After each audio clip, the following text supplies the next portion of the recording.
Hi, Leather Rokk here. Welcome to part 2 of my video. I apologize for the interruption. That was actually the police department that I had to call 911 while filming the video because we had a disturbance. People outside that wouldn't shut up while I was trying to film. So, where were we? Part 2. I was freaking out silently and slightly vocalizing the fact that I had just been ripped off of a $20 bill. There were actually witnesses to this. One thing I had noticed before this thing happened with this white person, there is who I thought was a high-class black gentleman that had come up to the ticket counter that seemed to know the people that worked there, even though the sign said closed. And let me describe him to you. He seemed like he was wearing men's makeup, but very, very tasteful, very subtle. He was carrying a Louis Vuitton handbag, and it didn't look like a knockoff. It looked real. Not that I could probably tell a real one from a fake, but I mean, I read fashion magazines, and I think I'm pretty good with looking at details. He had a dress shirt on that was slightly blousy. I don't know if it was silk or what it was, but it looked very well made. It was tailored. His hair... Okay, given the humidity and everything, his hair had a real nice wave to it. He was very well. He had shiny, good, maybe Italian loafers or whatever the hell they were. Very well dressed. He was the kind of person that if you say, do the clothes make a man, he kind of seemed to embody that. And so he happened to be one of the people that apparently witnessed this. He was sitting by those real hard benches, and there was also another black guy that was on a bicycle that seemed much more ghetto and kind of loudmouth or whatever, and there's a few other people. And as I was exclaiming to myself, that guy just ripped me off. The so-called high-class guy, you want to know what he said to me? He said, "Girl, stand on Pacific Avenue, you can make it." If you don't know, Pacific Avenue is a hooker's stroll. He was implying that I should go and stand and be a whore. And of course I expressed revulsion and disgust that this person who does not know me would go and say something like that to a person. You don't talk to a lady like that. Somebody that you don't know, to go and basically say, why don't you prostitute yourself because you've just been ripped off. You're a victim and you should go and debase yourself by whoring, is basically what he was saying. And I mean, I wanted to hurt him so bad, but I mean, because there were police around, because the bus terminal, think of this, there's police around and stuff, cameras everywhere, which really amazes me that anybody tried to get away with anything scandalous. But this guy is talking like this, and I was thinking, okay, there's him and there's these other people that were laughing. They thought this whole thing was funny and witnessed this, and of course didn't say anything. Probably, oh, get over on the white bitch, I don't know.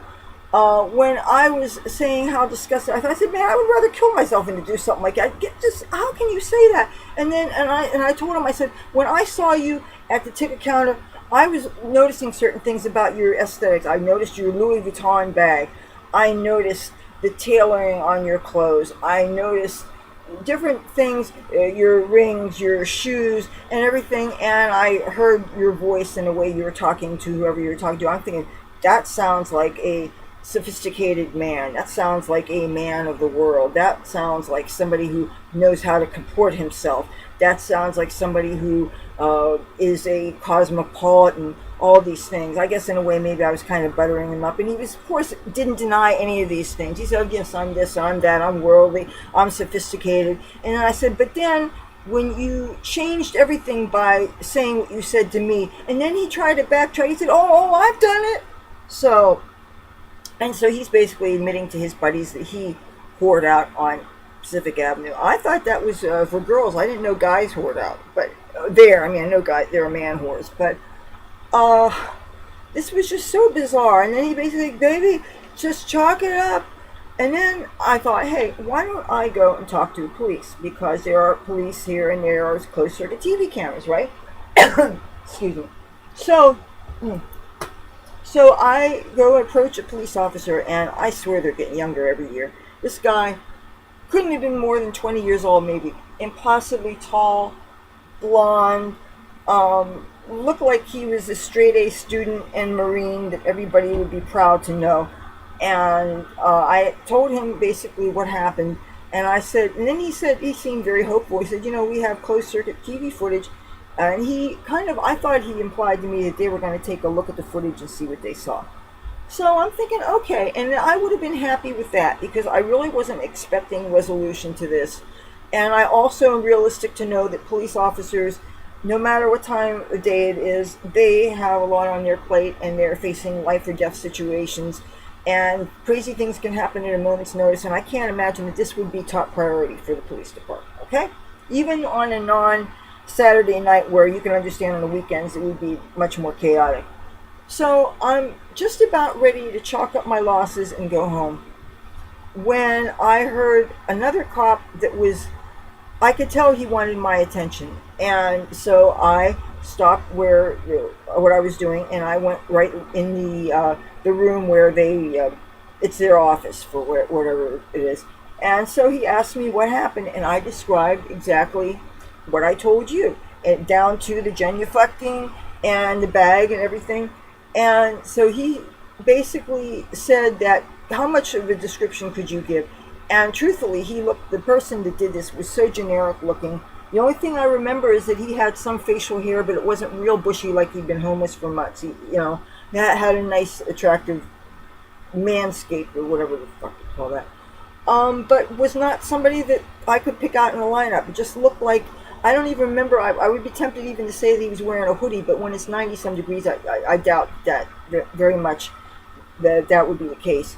But I couldn't give a description, and the whole thing is that even whatever was seen on videotape just looked like maybe he was picking up money. But the question is this: how could I not see a $20 bill on that ground? They're not the same color unless it landed on the grayer side up and it was gray. But I don't understand how I'm not blind as a bat. I am functional enough for society that I can pick up money in the street perfectly well. And I have. And I like to think I have a good eye because my dad raised me to keep an eye peeled to the ground, okay? But I cannot imagine how I could not have seen this. I was not distracted like this. There were no other incidents that happened that could have got my attention. So, but this whole situation just left such a bad taste in my mouth, and yet I cannot let it ruin my summer. It's kind of like when I got my car stolen. I had a car when I went to Los Angeles, and I had it for the first 3-4 years I was there, but I met a bad boyfriend, and he was no good, and he ended up stealing my car. And I figured it was probably in 100 pieces in chop shops between there and Tijuana. So, shit happens, right? I kind of knew that I probably wasn't going to be able to replace the car anytime soon, so I just adjusted to a life without a car. And you may think that an Angelino can't do that, but I assure you it was not only doable, but it was very comfortable because public transit, even then, was excellent. And it's really excellent now. So I just adjusted to a different kind of existence. So the way I see it, okay, that $20, which might not seem like much to you, that was what was going to take me through from the summer to almost Christmas to get into clubs, okay? And I'm not the kind of person that's going to be fiscally irresponsible and is going to go and take that from something else, another budget. I won't do it. If I can't get to gigs another way, I just won't go. If I say I've allotted, because I did happen to have a $5 bill on me, so I got 3 one-way fares. So I could go to the most important thing that I really want to do, and for all I know, I might get a ride there, and I just need to take the bus back. But I am not going to adjust my budgeting because I took this hit. I'm not going to rob Peter to pay Paul, okay? I'm not going to go into debt because that's bullshit. And over $20, that seems like a real trivial thing. But I am not going to take it out in another way. I'm sure it means I'm going to drastically reduce the clubbing I'm going to do because I'm going to be confined to things that I can walk to or places that somebody offers to give me a ride, okay? And I just as soon stick close to home anyway. But I don't want to have my summer ruined either. But like I said, this happened. I'm going to think, okay, what did I learn from this? Well, first of all, keep your fucking money in your pocket, wallet, purse, until you actually get to the teller. That was stupid. Because once it's out of there, your hands can go on autopilot or paper can slip out and you have no way of knowing what other people can see. That was a real boneheaded move on my part. So if could do this again, I definitely wouldn't do that. And I wouldn't have brought so many things in my purse either, because if I knew I was going to get as many as I could get with a $20 bill, what did I need to cancel my calendar for anyway? The only advantage to having a calendar on me is if I wanted to take notes about something and I wanted to reference a date. But really, at between midnight and 1 in the morning, how much business am I going to conduct? So that was a tough little lesson, and hey, I got a couple of YouTube videos out of it, and that is one of the bigger investments I ever made, because I don't normally spend money on a video. I have been known to buy a piece of merchandise thinking, oh, that would be good in a video thing, but really I don't spend money to create my content unless it's something that I know that I'm going to want anyway, and I know I can make content around it. So this was probably one of the most expensive videos I ever made because of that.